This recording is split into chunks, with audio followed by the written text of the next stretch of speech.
Salut les amis, j'espère que vous allez bien.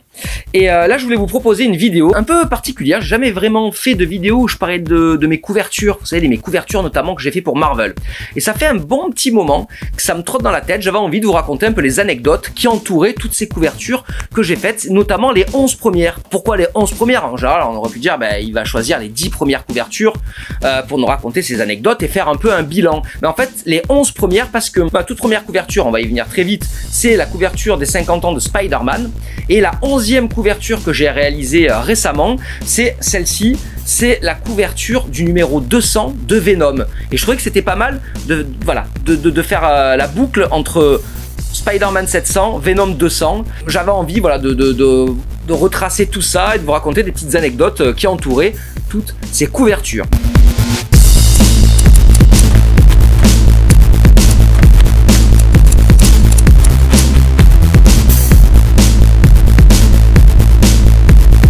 On va commencer par la première couverture que j'ai réalisée. C'est la couverture du Spider-Man numéro 700. Beaucoup de gens me connaissent d'ailleurs pour cette couverture. Alors voilà, je vais vous montrer celle-ci qui est encadrée. Je l'ai mis, c'est la seule qui est encadrée. Ça, c'est la couverture pour fêter les 50 ans de Spider-Man. Donc ça, c'est fou. Et c'est une des rares couvertures que j'ai réalisées sans savoir que ça allait être une couverture. C'est une des premières œuvres que j'ai réalisées. L'œil de Spider-Man, c'est même la première œuvre que j'ai réalisée sous forme de mosaïque. Vous savez, le fait d'assembler plusieurs personnages afin de représenter quelque chose, un logo, un personnage. Là, c'est pas un logo ni un personnage, mais c'est l'œil de Spider-Man. Au début, je faisais des collages tout à fait différents. Et la première fois que j'ai eu l'idée donc de faire un collage sous forme de mosaïque, c'était avec cet œil de Spider-Man. En fait, j'allais à la librairie à Montpellier, Moustache et Trottinette, la librairie qui vendait des bandes dessinées d'occasion, parce que principalement j'achète des BD d'occasion vu le funeste destin qu'elles ont. Et derrière lui, en fait, derrière en fond, il avait un portfolio de Strange Magazine. C'est un magazine des années 80, 70, 80, même un petit peu avant, et 90, en fait, qui éditait Spider-Man, Iron Man, Daredevil, Hulk et compagnie. Et ils avaient sorti un portfolio début 90, il me semble, un beau portfolio avec plein d'illustrations à l'intérieur. Et la couverture du portfolio, c'était l'œil de Spider-Man en grand.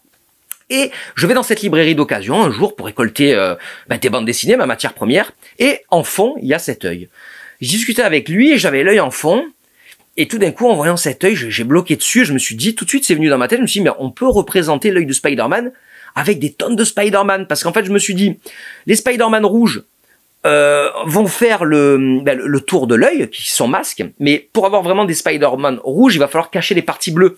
Parce que vous devez savoir que Spider-Man, dans son costume, il y a du bleu et du rouge, mais sa cagoule est toute rouge. Donc si on a le bord de l'œil, il faut que du rouge. Et donc je me suis dit, bon, je vais coller tous les personnages en cachant les parties bleues. Au mieux, il y a toujours des petites parties bleues, faut pas toutes les enlever, mais voilà, en cachant un petit peu discrètement les parties bleues du personnage, comme ça on aura une dominante de rouge. Et je me suis dit, mais c'est parfait, Venom, qui est un personnage de couleur noire. Alors souvent dans les bleus foncés d'ailleurs, souvent les personnages qui sont noirs, ils les font dans les bleus foncés, dans les bandes dessinées d'époque.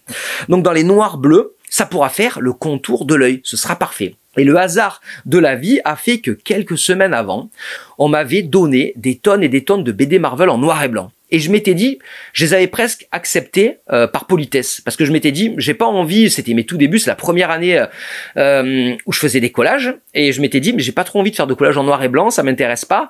Mais j'avais accepté, on m'avait filé une grande pile de BD espagnoles. Parce qu'il faut savoir que pendant de nombreuses années, les BD Marvel sortaient en noir et blanc en Espagne. Donc j'avais une grosse pile de BD en noir et blanc, voilà. Je les avais acceptés par politesse, je m'étais dit, je m'en servirai pas. Et quand j'ai eu l'idée de l'œil de Spider-Man, je me suis dit, mais c'est parfait. Parce que j'ai besoin de blanc pour faire la pupille de l'œil. J'ai donc utilisé des bandes dessinées en noir et blanc pour faire donc le centre de l'œil. Et une fois que je l'ai fini, c'est vrai que je me disais, bon, le résultat est vraiment assez fou. C'est carrément graphiquement, je trouvais que ça marchait bien. Le fait qu'il n'y ait que 3 couleurs, je pense que ça joue beaucoup. Le fait qu'il n'y ait que 3 couleurs, ça lui donne un côté graphique assez puissant, je pense. Et je me suis dit, il faut que j'ai envie qu'un maximum de gens voient ça. Donc je l'ai envoyé à Geekart, qui était un site qui cartonnait à l'époque, qui est toujours assez vu quand même, assez suivi de nos jours. Mais à l'époque, c'était vraiment assez nouveau et ça cartonnait. Geekart, c'est un site qui publiait beaucoup d'œuvres qui étaient faites par des artistes, en fait, des fan art. Il y avait des grands artistes qui bossaient, qui étaient publiés. C'est des artistes qui dessinaient, qui prenaient des photos en rapport à la pop culture, que ce soit séries télé, films, qui rendaient des hommages. Et je me suis dit, mon œuvre, elle irait parfaitement, elle pourrait parfaitement être publiée par ce site, Geekart. Donc je leur envoie l'œil de Spider-Man que j'avais réalisé. Ils me disent qu'ils aiment bien.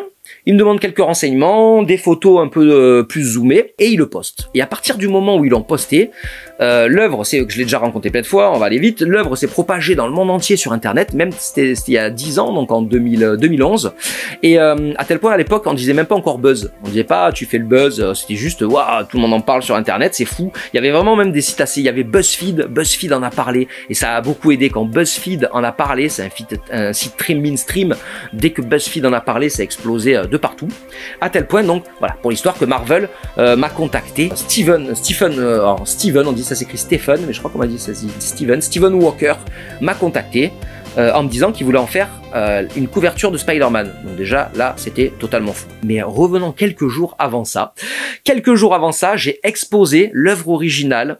L'œuvre originale a été exposée et a été mise en vente à 1000 €.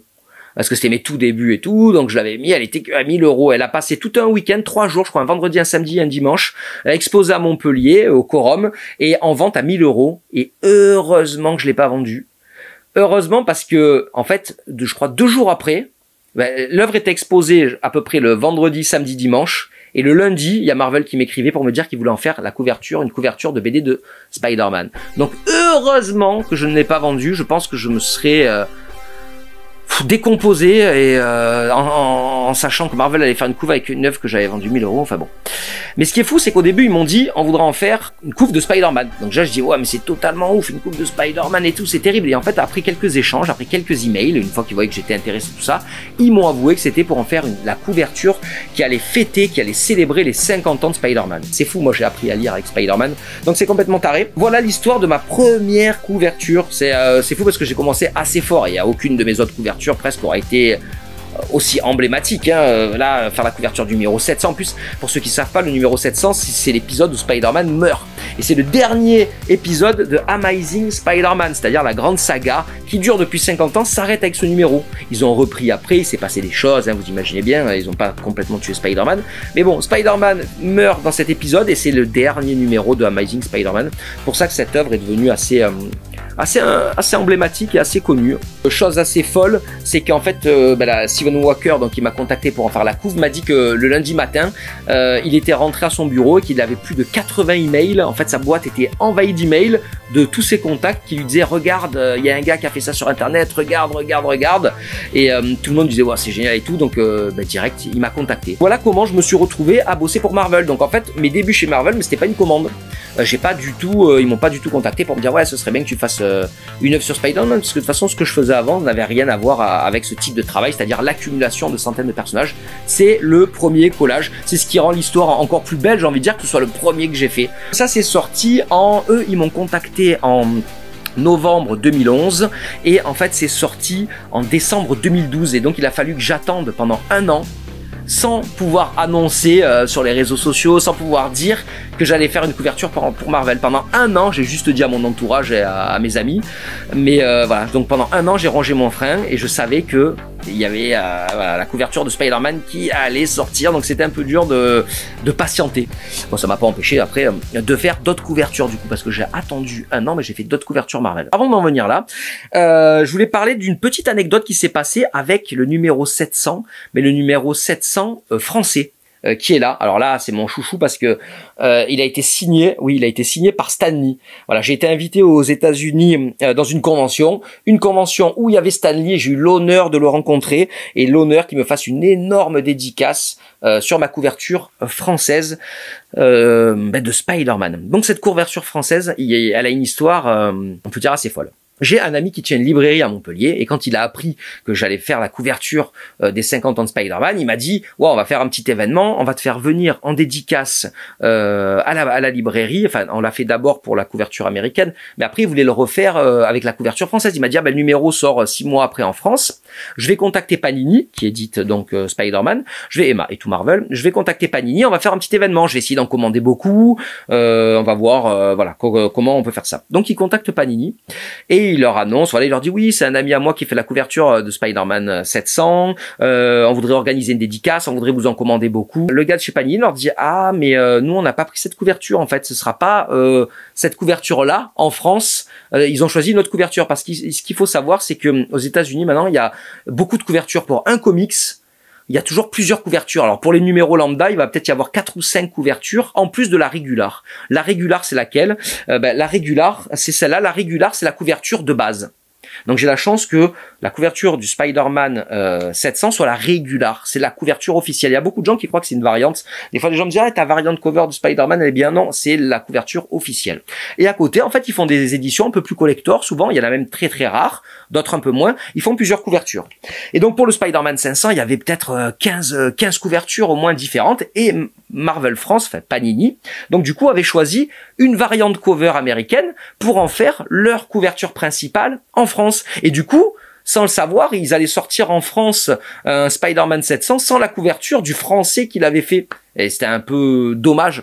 Après, ils pouvaient pas forcément savoir. Du coup, mon ami leur a dit, mais c'est fou, attendez, il est français, et en France, vous n'allez pas utiliser sa couverture. Et donc, au dernier moment, grâce à lui, au dernier moment, Panini a fait une édition collector. En fait, il y a 1300 exemplaires de ce Spider-Man, donc numéro 700 aux États-Unis, c'est un autre numéro en France. Donc, ils ont sorti au dernier moment cette couverture, et ce qui est fou, je sais pas si on va le voir, ce qui est génial, c'est que sur cette version-là, ils ont mis du vernis sélectif au contour de l'œil.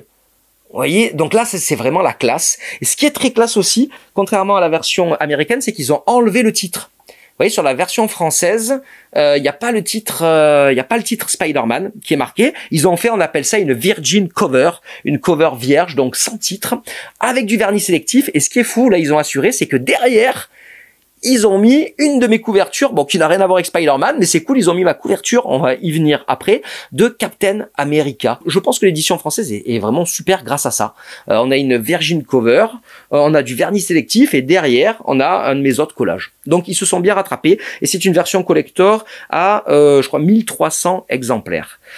Voilà pour les anecdotes autour de ma couverture du numéro 700 de Amazing Spider-Man.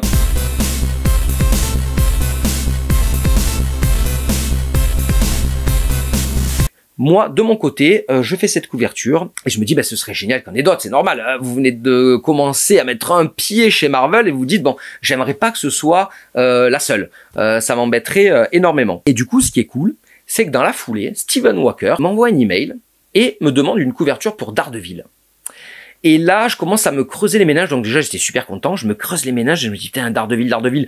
En fait, pour l'œil de Spider-Man, il y avait un concept. En fait, c'est pour ça que je l'avais fait. J'avais eu l'idée d'un concept. Mais pour Daredevil, j'avais pas de concept. En fait, Daredevil est un personnage tout rouge.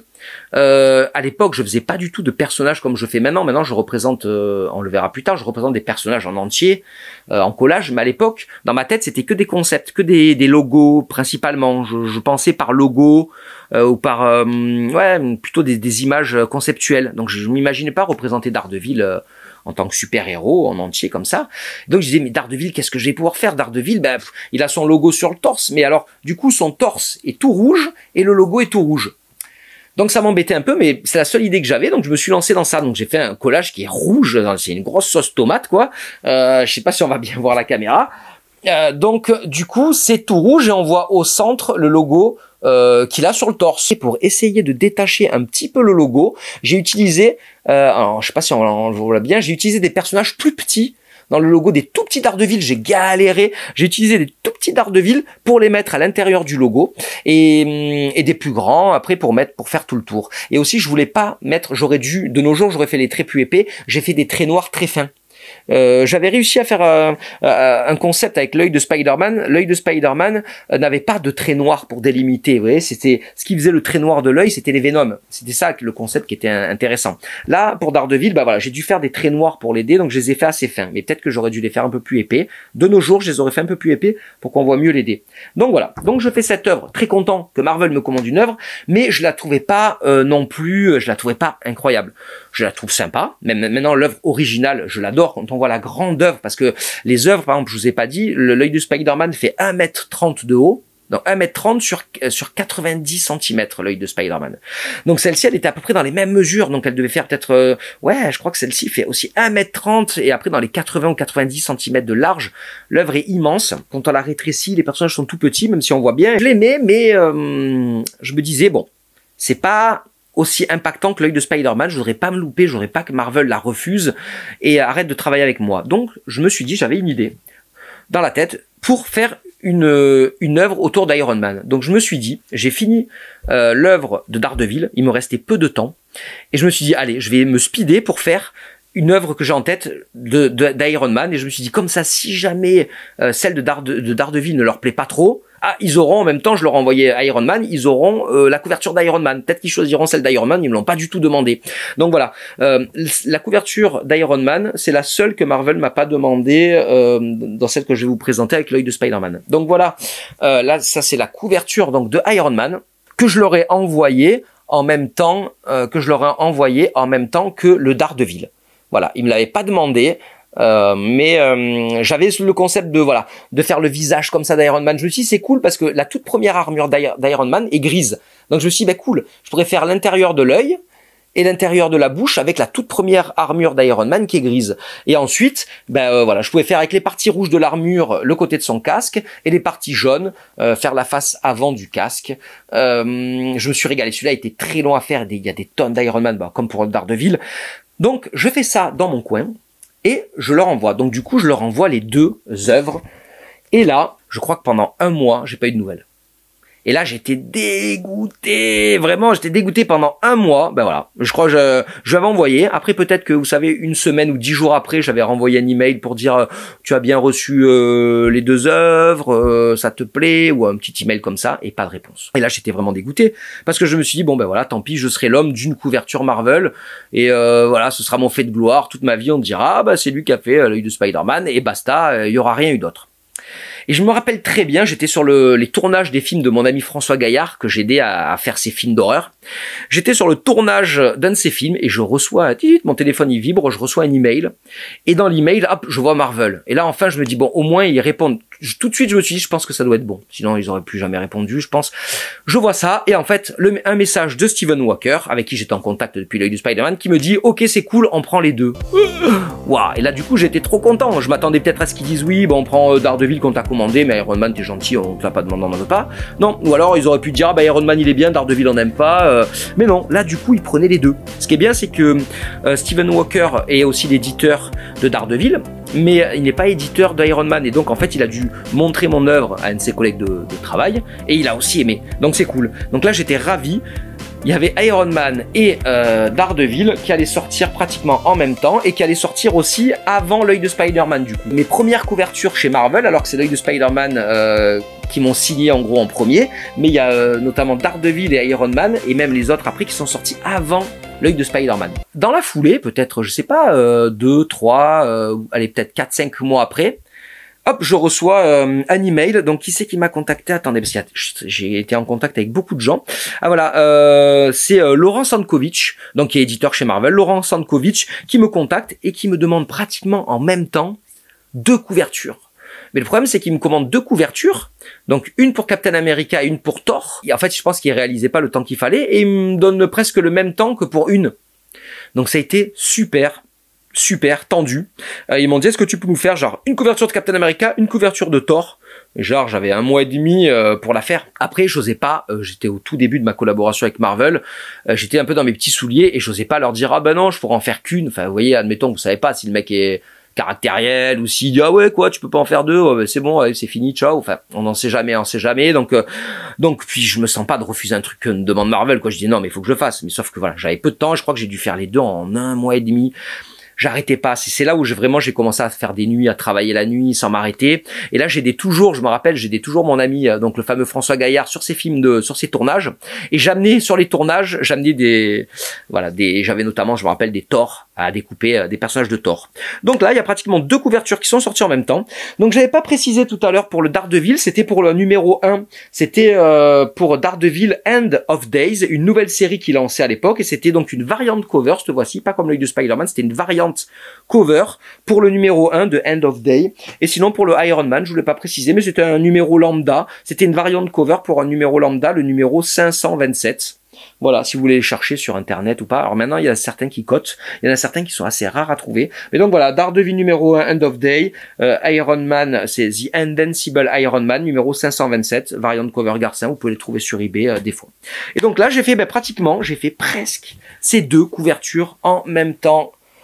Donc voilà, on a du Thor et du Captain America. Dans mon souvenir, la première, c'est Captain America. Donc là, Captain America, j'ai été tout de suite inspiré et j'étais assez content qu'on me propose Captain America parce que, comme pour l'œil de Spider-Man, il y avait un concept. J'ai eu tout de suite l'idée, c'est-à-dire que j'ai voulu représenter son torse, comme j'avais fait pour Daredevil.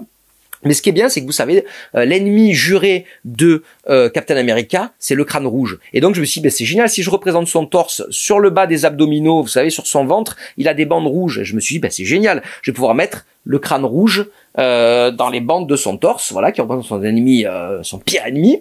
Ensuite, bon, ben, Captain America est bleu, donc c'est parfait pour son torse qui est bleu. Ben voilà, j'ai mis plein de Captain America, et j'ai utilisé les fameuses, vous savez, les fameuses BD en noir et blanc.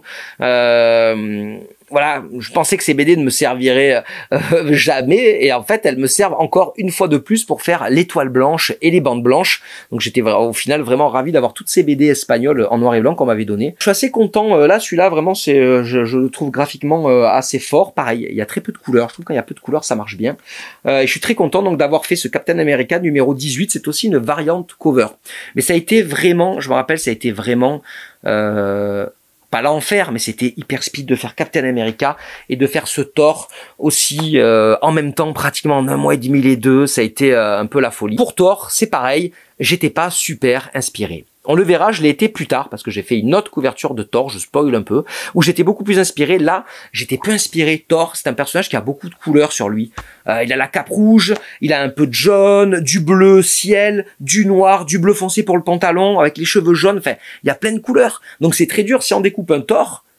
En collant plein de Thor, ça va faire quoi? Ça va faire un pastiche qui a plein de couleurs.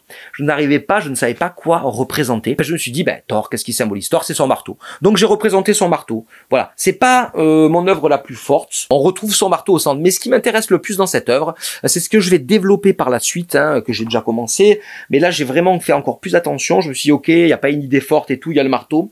Mais je vais bien faire attention de retracer toute sa vie, de mettre vraiment tous ses ennemis, ses alliés, sa famille et tout l'univers de Thor vraiment en fond. Je le faisais déjà plus ou moins, mais là je me suis vraiment encore plus concentré sur ça. Je dis ok, le marteau, bon il est au milieu, il est pas incroyable, hein, mais voilà, j'ai vraiment essayé d'avoir des belles illustrations, d'avoir un maximum de personnages autour pour que ce soit hyper dense et que ça représente l'univers de Thor au maximum. Mais de toute façon j'ai vendu c'est une des seules je crois, mes seuls collages, un de mes rares collages qui est parti aux États-Unis. C'est un collectionneur d'art qui a acheté celui-là, qui a acheté l'œuvre originale de cette couverture de Thor. Ça a été intense. Je me rappelle même que je me mettais des fois le soir, la nuit, je me rappelle du AC/DC, même la BO de Rocky en fond, un peu pour me motiver à faire ces deux collages.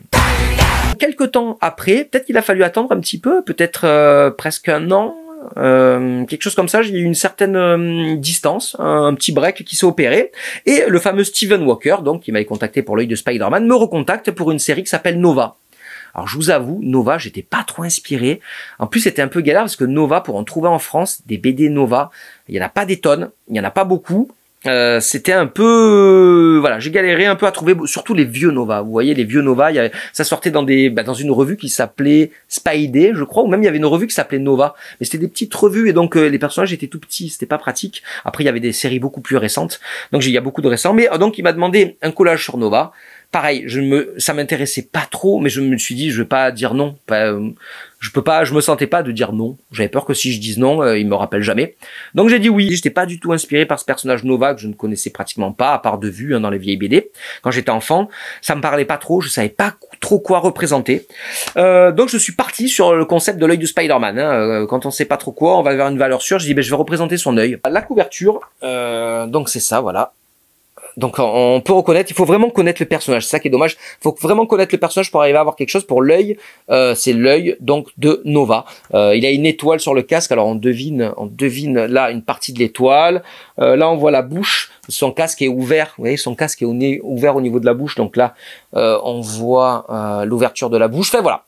Et là, pareil, là, celui-là, je crois que c'est un des rares collages dont je suis pas à 100% satisfait, vraiment, là, maintenant, dans la finalité, en voyant tous les collages que j'ai fait, c'est un des rares. Je me dis, bon, j'aurais pu faire beaucoup mieux, et de nos jours, je ferais quelque chose de totalement différent. Ce qu'il faut savoir pour l'anecdote, c'est que ce collage, à la base, il était grand, je vais vous montrer, il était grand, il était coupé comme ça et comme ça. Voilà, ça, à la base, ça, c'était le collage. Il était comme ça. L'œil de Nova. Donc je le fais, ça a été assez long, je l'envoie, il me dit ok, il me dit genre c'est bon, parfait, super, ben merci, bon boulot encore, parfait. Et donc moi j'étais passé complètement à autre chose, j'étais sur d'autres tableaux, je crois que j'avais une commande importante à faire, ou j'étais sur autre chose, et là je reçois un email, mais 15 jours après, qui me dit ah ça va pas pour la maquette, en fait on n'a pas la place de mettre le logo Nova, on a du mal à pouvoir mettre le code barre, et surtout le titre Nova, ça va pas, il faudrait que tu l'agrandisses. Et là, oh là là, dans ma tête, je me dis déjà, c'était un personnage que j'avais pas trop envie de faire. Donc voilà, c'était fait, j'étais content, c'était fini. Et là, de devoir me remettre dessus, en plus de devoir étendre l'œuvre. C'était un peu galère, il a fallu que je me rachète plein de BD, et il a fallu que je réfléchisse à comment à le rafistoler, donc à l'agrandir. Donc ben, je l'ai agrandi à peu près de ça, et toute la bande là sur le côté aussi, pour rester dans le format. Donc voilà, j'ai dû me relancer dans l'œuvre, et j'ai dû... l'agrandir. Donc c'était pas un bon souvenir, je veux dire, à fabriquer, c'était pas top. Mais du coup, ils avaient la place après de mettre le titre Nova. Il y avait plus de place parce que sinon le Nova, ils auraient dû le foutre sur l'œil presque. C'était pas, voilà. Bon. Ça peut me servir, c'est l'expérience aussi. Maintenant, à chaque fois, je pense aussi quand je crée une œuvre à l'endroit où ils vont éventuellement mettre le titre. Voilà pour l'histoire de Nova.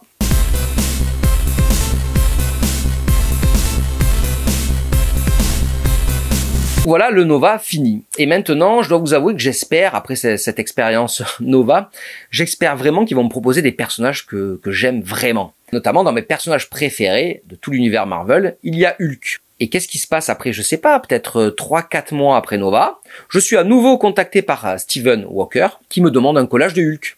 Et ouais, et là je suis hyper motivé. En plus, dans toutes les nombreuses BD que j'achetais depuis peut-être 2-3 ans, j'avais des tonnes de Hulk. C'est vrai que Hulk apparaît souvent dans des séries, que ce soit dans Spider-Man ou dans d'autres séries, on le voit souvent. Puis j'avais plein de BD de Hulk que j'avais cumulé avec le temps. Hulk, je voulais le faire, j'avais directement l'idée. Je savais quoi faire, je savais que ça allait être un beau collage. Donc là, je fais à fond. C'est un collage immense. Hulk, c'est un des plus grands que j'ai fait. Il était beaucoup plus grand que tous les collages que j'avais fait précédemment. Il faisait 1m60 de haut sur 1 m de large. Alors que les autres faisaient entre 1m20 et 1m30. 1m20, 1m30. La Hulk, 1m60. Il était énorme et j'ai mis un mois et demi entier pour pouvoir le faire. J'étais hyper motivé et j'ai fait un collage dont je suis hyper fier, un collage que j'adore. Je m'empresse de l'envoyer à Steven Walker pour qu'il le voie et voilà quoi, et que ça sorte et que je puisse l'avoir dans les mains quoi, une couverture de BD de Hulk. Et il me dit j'ai changé de poste chez Marvel carrément, presque. Il a presque changé de boîte parce qu'en fait il était maintenant chez Marvel Animation à cette époque-là, hein, c'était en 2014. Il est parti chez Marvel Animation, donc il a quitté Marvel Comics et est parti s'occuper, je pense, des différents dessins animés qu'on voit notamment pour les plus jeunes. Le matin, il y a les Avengers et d'autres friandises. Et donc il me dit il y a cette personne qui me remplace, envoie-lui. Et voilà, envoie-lui à lui, c'est lui maintenant qui gère la BD Hulk, qui va s'en occuper. J'envoie donc le fichier à cette personne, et déjà elle me dit ah bon quoi, c'était un peu sec l'email, c'est quoi cette couverture de Hulk, je sais pas, moi je suis pas au courant de ça. Je dis oui, en même temps t'es pas au courant, c'est pas toi qui me l'a commandé, mais bon c'est Marvel qui me l'a commandé. Vous n'êtes peut-être pas au courant, mais ça on m'a commandé cette couverture de Hulk, donc moi je vous la livre. Et elle me répond, vous savez, presque une semaine après, alors que tous les échanges que j'avais eu précédemment avec les gens chez Marvel, quand t'écris, ils te répondent tout de suite, quoi. Enfin, tout de suite, s'ils dorment pas, hein, il y a un petit décalage. Mais en gros, t'écris, s'ils sont réveillés, dans l'heure, t'as une réponse. Et là, je vois, et hop, 2, 3, 4 jours, ça répond pas. Et 5 jours après, il me fait, ah, ok, bon, je vais voir, j'étais pas au courant pour cette couve, ok, ah, bon, voilà. Et donc après, rien d'extraordinaire dans l'email. Moi, je lui réécris pour savoir, donc là, est-ce que la couverture, est-ce que la couverture allait sortir prochainement, ou quand est-ce qu'elle allait sortir. Et je crois qu'après, il m'a jamais répondu. Je crois. Jamais eu de nouvelles. Après, j'ai peut-être dû le relancer un mois après. Jamais répondu. Et à partir de ce jour-là, pendant de nombreuses années, j'ai pu travailler avec Marvel. Plus personne m'a jamais contacté. C'était assez fou, en fait. Donc lui déjà, il m'a zappé. Normalement, ça aurait dû se passer comme ça. Ils auraient dû me payer. Parce qu'ils me l'ont commandé. Ils auraient dû me payer, prendre l'image. et pas l'utiliser s'ils n'ont pas envie d'utiliser. Mais ce qui m'a un peu étonné, c'est qu'ils me payent même pas. Ils m'ont commandé ça, ils m'ont pas payé. Mais moi, dans ma tête, je m'étais dit, c'est pas grave.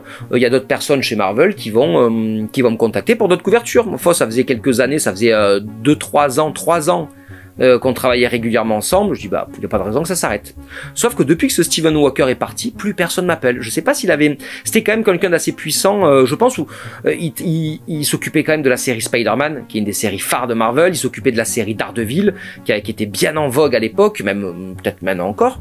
Donc voilà, il avait des séries assez puissantes. Stephen Walker, je pense qu'il était assez influent, j'imagine, je sais pas, chez Marvel. Et quand il est parti, peut-être les cartes ont été rabattues. Peut-être que Stephen Walker, j'étais un peu sa petite découverte en fait. C'est parce que des couvertures de comics en collage, il y en a pratiquement pas. J'étais le seul à faire ça chez Marvel. Donc voilà, j'étais peut-être un peu affilié à cette personne. Le fait qu'elle parte, je sais pas, il m'avait un peu oublié. Donc moi quand même, quand je vois peut-être au bout de 6 mois, plus personne me rappelle, j'envoie quand même un email aux quelques contacts. J'avais peut-être les gens avec qui j'avais travaillé sur Thor ou Captain America. Il y avait aussi sur Iron Man, Mark Danicia. Voilà, donc j'avais quelques contacts, 4-5, dont 3-4 emails chez Marvel. Donc j'envoie et je leur dis, si vous voulez, je suis prêt à vous faire de nouvelles couvertures. Je suis hyper motivé. N'hésitez pas. Si vous avez une idée, je vous la fais. Et je crois, personne ne répondait. Donc pareil, après il y a 6 mois qui passent, donc on est presque à 1 an sans nouvelles. Plus personne ne me contacte chez Marvel. Les peu de fois où j'écris, personne ne me répond. Et je me dis, bon, pour marquer le coup, je vais envoyer plein de prints. J'avais fait le drapeau américain avec des personnages Marvel. J'avais utilisé tous les personnages bleus, les personnages rouges et les personnages blancs. Rouge et blanc pour les bandes et bleu, vous savez, pour le carré sur le côté. Où il y a les fameuses étoiles qui représentent les États américains.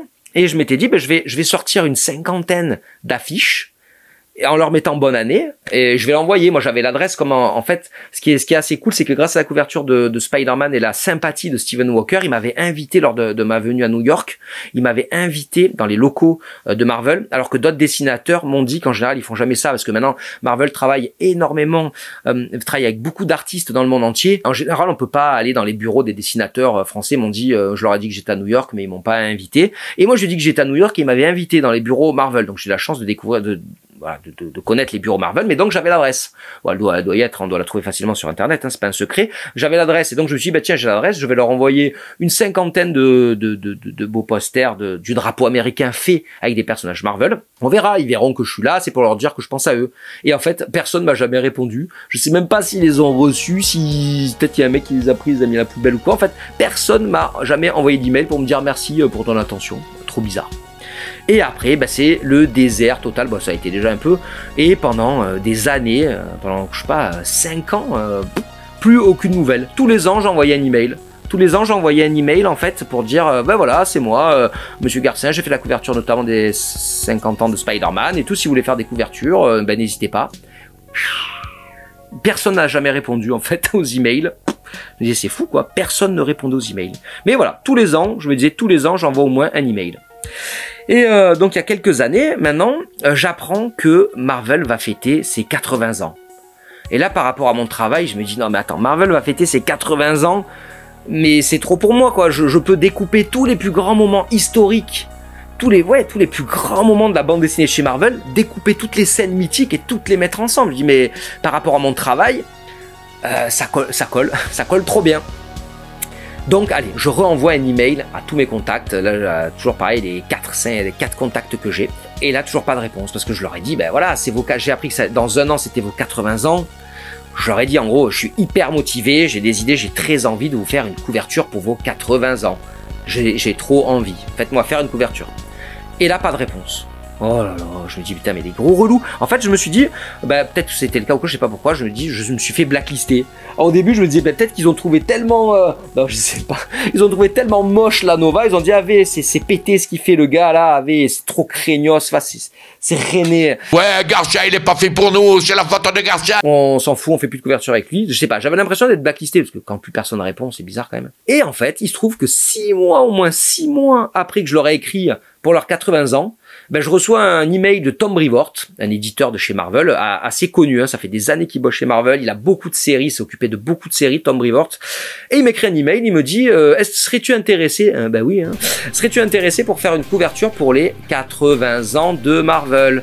Là j'ai dit oui, et C'est fou parce que je m'étais dit, comme je m'étais dit pour après l'œil de Spider-Man, je referai plus jamais de couverture pour Marvel.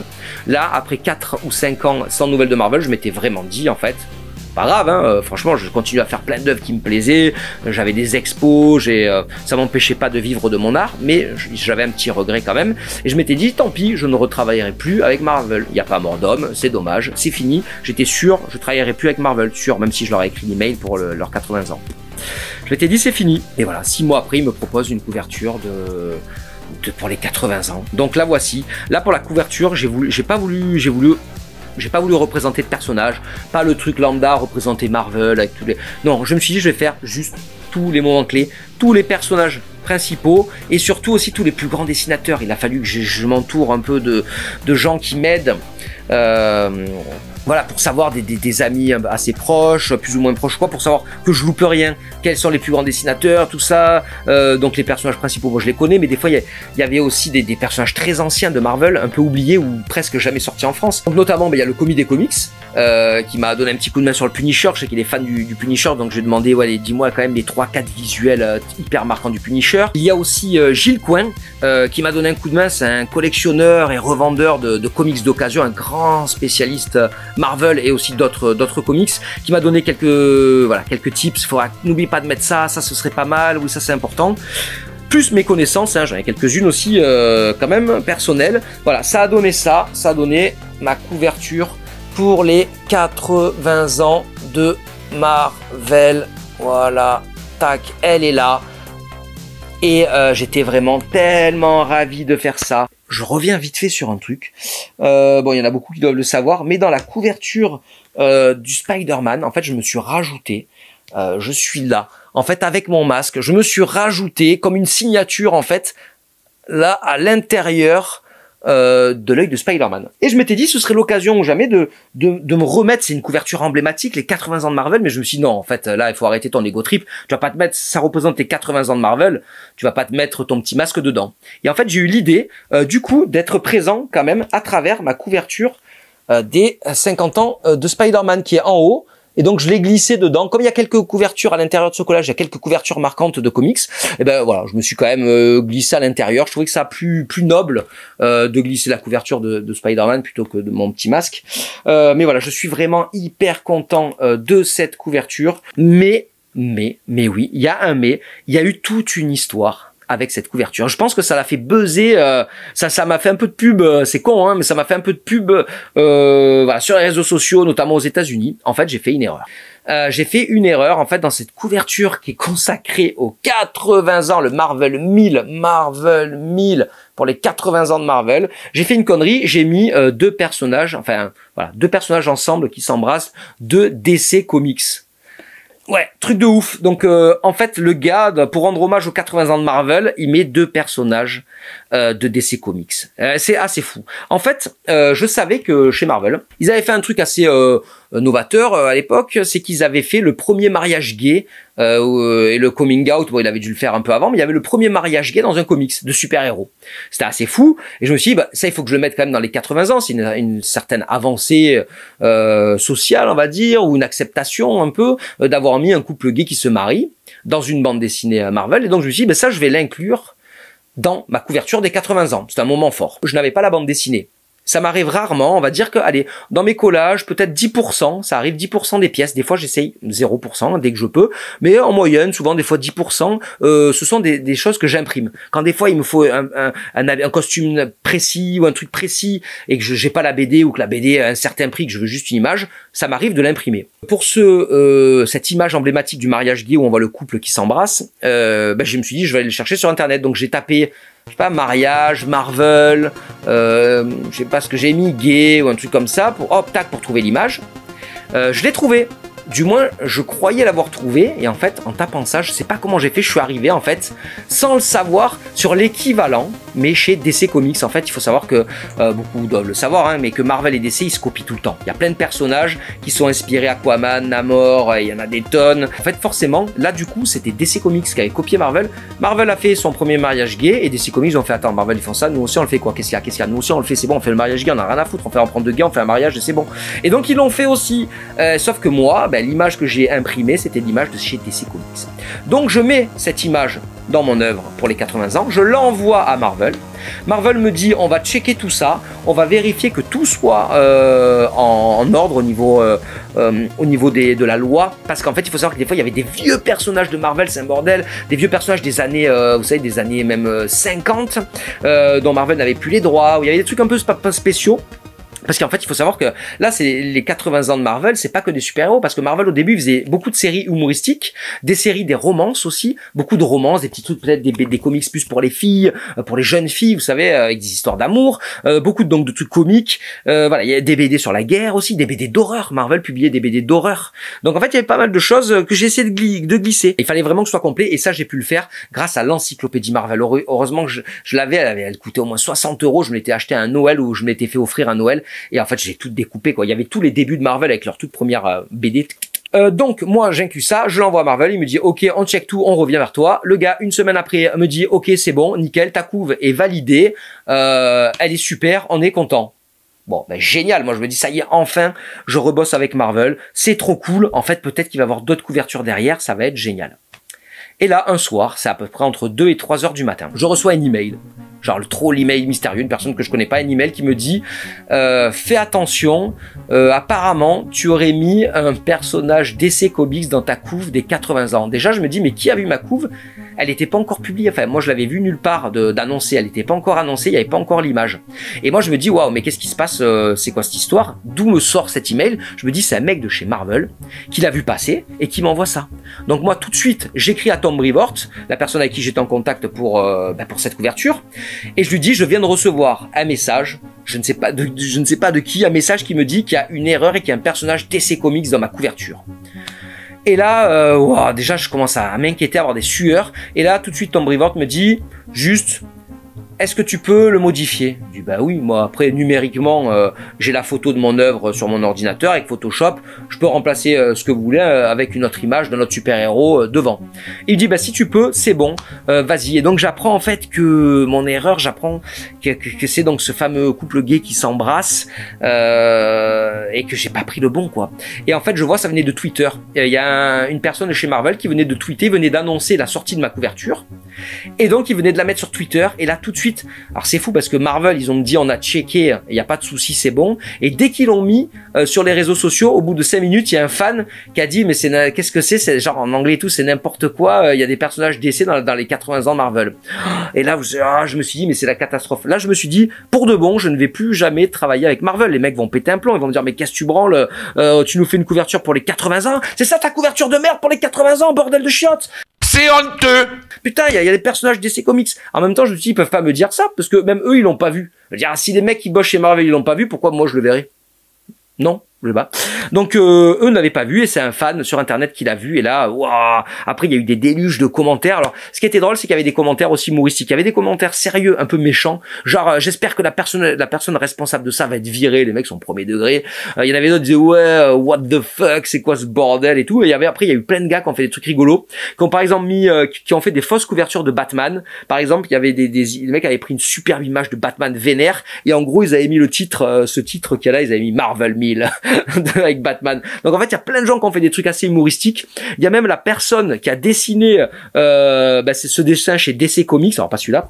La personne qui avait dessiné ce fameux couple qui s'embrasse chez DC Comics m'avait envoyé un message sur Twitter en disant ah, et je vais être payé combien pour cette publication. Enfin voilà, plein de petits trucs assez rigolos. Mais moi en fait, ça me faisait pas trop rire parce que en fait, je me suis dit j'ai peur que Marvel j'ai peur que Marvel fasse la gueule. Mais ce qui est fou, c'est que ça a fait une com de fou pour cette couverture. En fait, il y a plein de sites, tous les plus gros sites américains de comics, ils en ont parlé. Tous les plus gros sites. Et ils m'ont même interviewé. Et j'ai reçu des demandes d'interview des plus gros sites américains pour me dire, ouais, qu'est-ce qui se passe? Comment ça s'est passé? Pourquoi il y a ça? Est-ce que vous avez des explications? Il y a même Marvel, en fait, qui m'a vite envoyé, hein, mais j'avais déjà répondu, très brièvement et très correctement au mini-interview, mais il y a Marvel qui m'avait envoyé quoi répondre. Il m'a dit, si on te pose des questions, quoi tu réponds ça? C'est genre, c'est une erreur, on s'excuse pour les fans, nanana. Mais voilà, il m'avait envoyé un petit texte pour me dire, ok, si on te pose des questions, tu envoies ça. Mais du coup, j'avais répondu moi, voilà, en expliquant qu'il m'arrivait de prendre des images d'internet, qu'il y a eu une erreur, que je l'ai mis.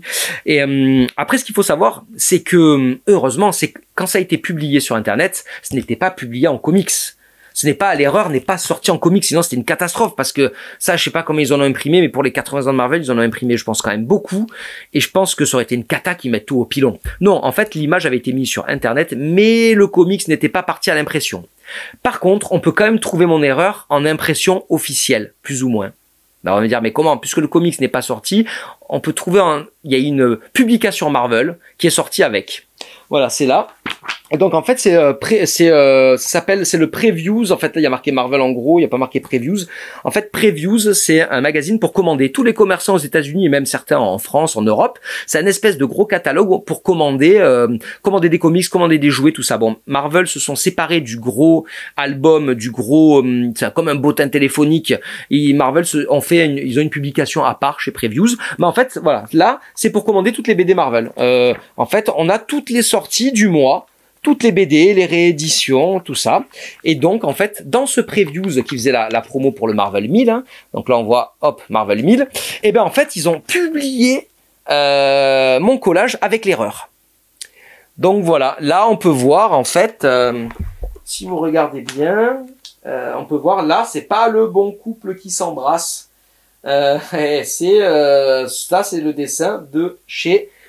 Ah pardon, je parlais plus dans le micro. Donc là, on peut voir, c'est le dessin de les personnages de chez DC Comics dans une publication officielle Marvel. Donc pour les collectionneurs, là vous avez l'œuvre avec les erreurs. Et il faut savoir que il y a eu pas mal de petits changements. En fait, ce qui est bizarre, c'est il m'a dit que c'était ok. Après le fait d'avoir changé ces personnages-là, eh bien en fait, ils m'ont demandé de changer pas mal de choses. Ils m'ont demandé notamment d'effacer un Conan le Barbare. Ils étaient en train de pourparler pour rediscuter des droits, tout ça. Donc ils m'ont demandé d'effacer un Conan le Barbare. Il y a 2-3 comics, ah oui, il y a un comics pareil. Un comics qui m'ont demandé un vieux comics des années peut-être 50 qui m'ont demandé d'enlever parce qu'apparemment la publication était chez un autre éditeur. Mais ça, ils me l'ont demandé vraiment après. Je me dis, putain, les gars, ils se sont aperçus de tout ça longtemps après. Il n'avait pas vraiment checké comme il faut. Donc voilà, ça a été assez fou. Mais j'ai eu longtemps peur, en fait, que avec cette erreur, Marvel me le pardonne pas. Et que tout simplement, en fait, Marvel me dise d'arrêter... qui ne me recommande plus de couverture. Je pense que ça a été pas mal de soucis pour eux. Mais en même temps, comme je vous l'ai dit, ça a fait du buzz. Je pense que de toutes les variantes, il y a au moins 20 variantes cover, minimum 20 variantes cover pour les 80 ans de Marvel. Je pense que c'est celle dont on a le plus parlé. Et du coup, on m'a dit, il y a des amis pour me rassurer, ils me disaient, mais t'inquiète, aux États-Unis, il y a une expression qui dit bad buzz is buzz. Donc en gros, t'inquiète, si c'est un bad buzz, on parle quand même de toi. Et c'est vrai que la couve, elle était de partout à cause de cette erreur. J'avais vraiment peur qu'il ne m'appelle plus du tout.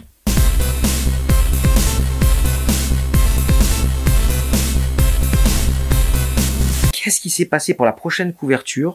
Je crois que c'est moi, en fait. Il m'avait rien demandé. Il me semble que j'avais fait comme pour la couverture de Daredevil et d'Iron Man. Il me semble qu'avec la couverture du numéro 1000, il me semble que j'ai envoyé le collage de Thanos. Ou alors je l'ai envoyé sans qu'il me le demande, je crois.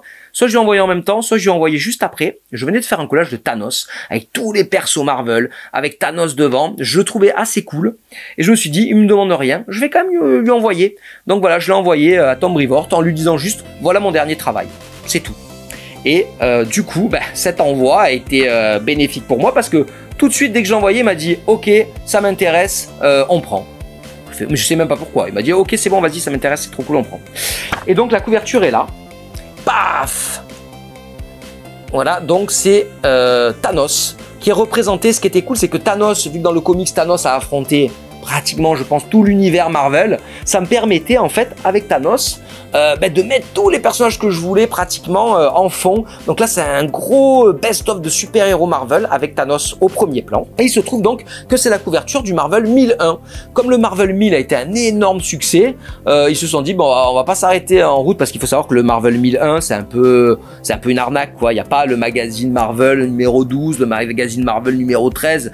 Non, c'est des séries Spider-Man, tout ça. Alors, je sais plus qu'est-ce qu'ils ont concocté pour faire le numéro 1000. Mais du coup, après ça, comme ça a cartonné, voilà, ils ont fait le Marvel 1001 et une des variantes cover. Et ben une des variantes cover, c'est Bibi qui l'a fait. Et c'est trop cool, j'étais content. Moi j'ai fait ce collage sans que Marvel ne me demande rien. Parce que je l'avais fait avant qu'il me contacte pour le Marvel 1000. Donc j'avais fait ça, je l'envoie et ça se retrouve très peu de temps après, le mois d'après presque, à être une couverture pour le Marvel 1001. Et il paraît qu'elle est très rare celle-là par contre. Je ne sais pas pour toutes, mais celle-là je crois c'était 1%, je crois. Parce qu'il faut savoir que les couvertures variantes, des fois, elles sont assez rares. Des fois c'est 1 pour 25. Qu'est-ce que ça veut dire c'est 1 pour 25? Eh bien, quand une librairie, admettons, commande 25 couvertures classiques, commande 25 comics, il a droit d'en avoir une variante. Il faut, admettons, qu'il en commande 100 pour en avoir 4, si c'est 1 sur 25. Des fois, c'est 1 sur 5.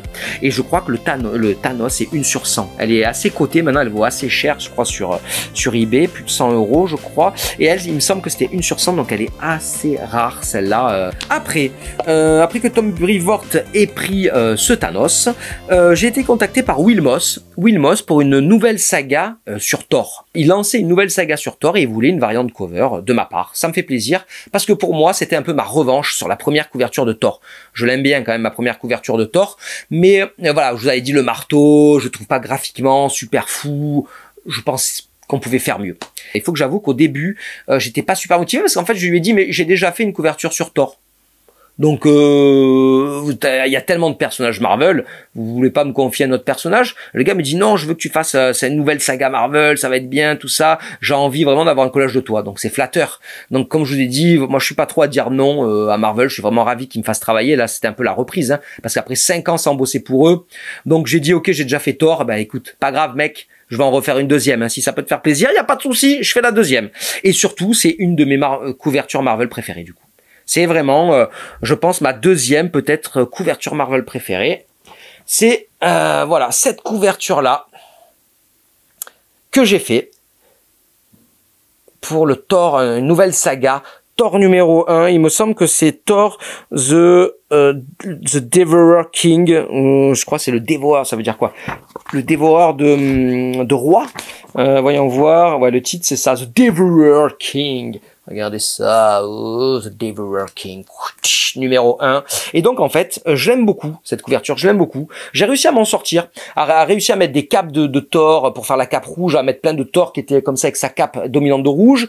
Là, maintenant, je fais souvent ça. Avant, je le faisais pas. Là, pour les cheveux jaunes, ben, j'ai juste mis du papier jaune. Vous voyez? Et je trouve que ça fait ressortir son visage. Je sais pas ce que vous en pensez, mais maintenant, il m'arrive dans mes collages de mettre des pans entiers du personnage ou quoi, en une seule couleur, juste d'un papier de couleur. Et je trouve que ça met son visage en valeur.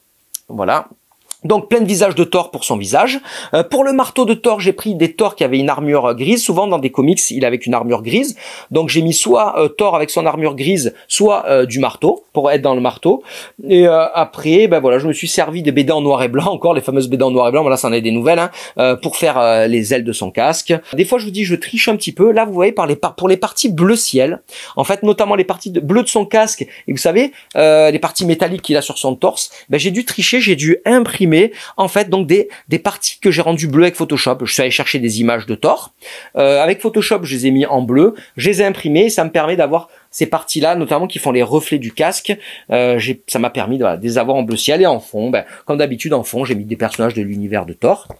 Et donc, j'étais vraiment ravi. Et moi, je me disais, cette œuvre, elle me plaît beaucoup. Je savais pas trop pourquoi. Et il y a quelqu'un qui m'a fait remarquer, il m'a dit, mais je crois que c'est un de tes premiers collages où le personnage est en mouvement. Et c'est vrai que là, le Thor, il est comme ça, là.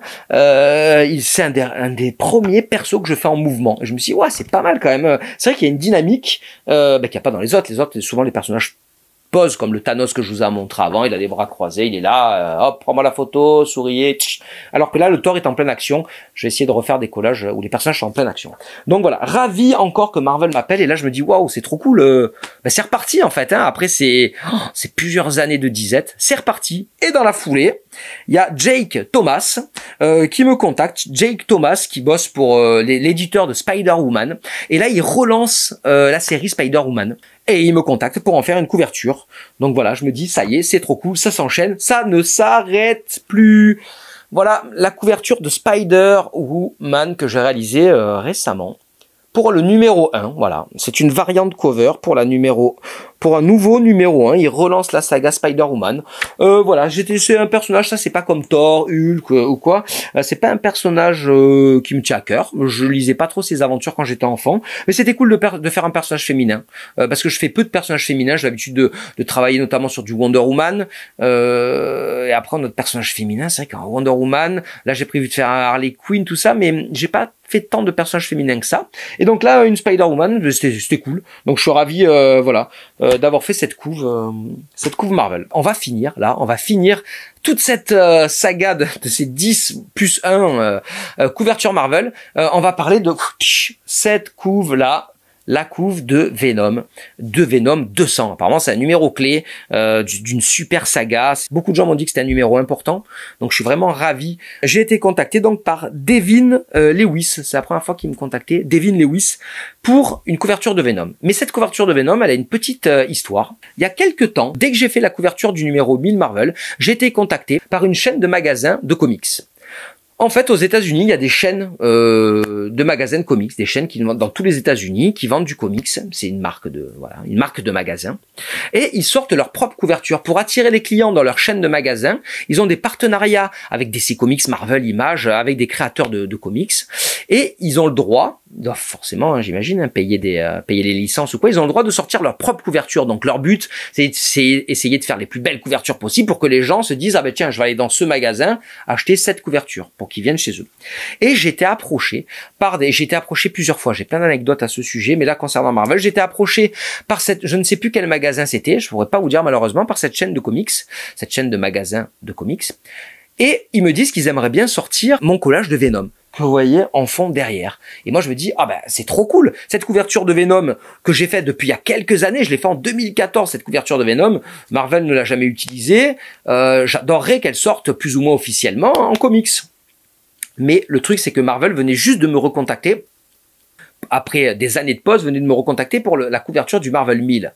Donc moi je lui dis hop, je commence juste à retravailler avec Marvel. Je vais quand même les prévenir que quelqu'un veut utiliser une couverture à moi. Voilà, je pense que c'est logique. Donc je leur envoie la photo de mon collage de Venom. Je l'envoie à ce fameux Tom Brevoort, avec qui j'ai échangé beaucoup à cette période. Et quand je lui envoie le collage de Venom avec le petit message qui dit il y a telle chaîne de magasins qui voudrait la sortir, je voulais savoir si ça posait des problèmes à Marvel ou pas, vous me laissez la sortir, voilà, pas ce concurrent, parce que c'est une BD Marvel, mais le sortir c'est dans cette chaîne de magasins. Tom Brevoort me dit non, on va la garder pour nous. Waouh, je me dis bon alors c'est cool, hein, mais lui je l'envoie Thanos tout de suite, il me dit ok je garde. Là je lui dis j'ai fait ce collage, d'autres voudraient l'utiliser, c'est bon. Non, il me dit tout de suite direct non ça c'est bon, on va le garder pour nous. Et donc je lui dis ok. Alors un peu gêné, j'écris à mon autre contact de la chaîne de magasins et je lui dis ben je suis désolé, je l'ai montré à Marvel et Marvel a dit qu'ils allaient la prendre. Donc il était un peu déçu, il m'a dit bon ben tant pis, on retravaillera peut-être ensemble sur d'autres projets. Je lui dis ben y a pas de souci. Et donc du coup Tom Brevoort me dit ce qu'ils vont l'utiliser.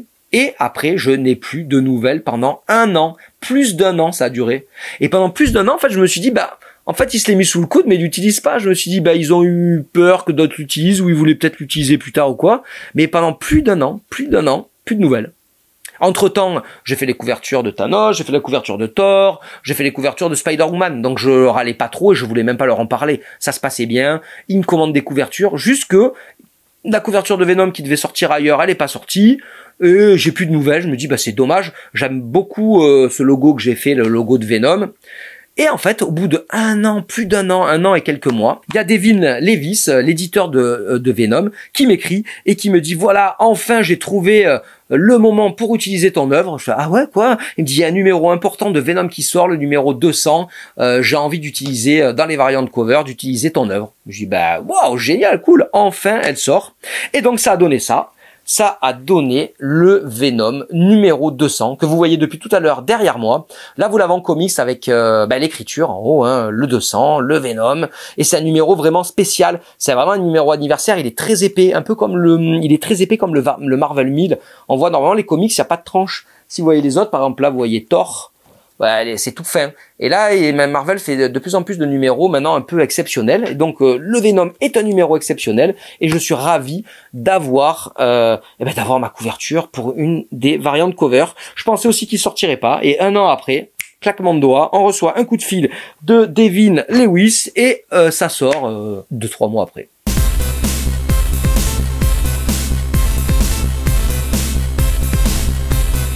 Je vous ai fait un petit bilan, on va dire, et anecdotes et infos, en fait, de mes du coup 11 premières couvertures, voilà, comme je vous ai dit, pourquoi les 11 premières parce que ça commence par Spider-Man, là, et ça va jusqu'à Venom, deux personnages un peu emblématiques, et voilà, le Venom, on le retrouvait là dans l'œil de Spider-Man, c'est un numéro 700, le Venom, c'est un numéro 200, c'est des numéros assez emblématiques chez Marvel, donc je me suis dit, c'est l'occasion pour faire un petit bilan. Et voilà. Et maintenant, y a tout le reste qui arrive. Et là, c'est cool parce que je vais juste vous dire que bientôt, la couverture de Hulk que j'avais fait pour Marvel et qui n'avait jamais été utilisée, elle va être utilisée. 7 ans après, elle va être utilisée enfin parce qu'en fait, il faut savoir qu'il n'y a pas très longtemps, une personne de chez Marvel me contacte et me dit est-ce que ça te dirait de faire une couverture pour Hulk ? Et là, dans ma tête, j'ai fait, il se fout de ma gueule ou quoi. Donc, je lui ai écrit directement. J'ai fait, il y a 7 ans, Marvel m'a commandé une couverture pour Hulk, ils l'ont jamais utilisée. Et tout de suite, le message qu'elle m'envoie, c'est vous avez été payé pour ça? Donc j'ai dit, oh putain, très sympa. En fait, il dit, bah non, on m'a jamais payé. Moi, j'ai fait une couverture de Hulk, elle a jamais été utilisée. Direct, bam, 2 jours après, j'avais le virement sur mon compte.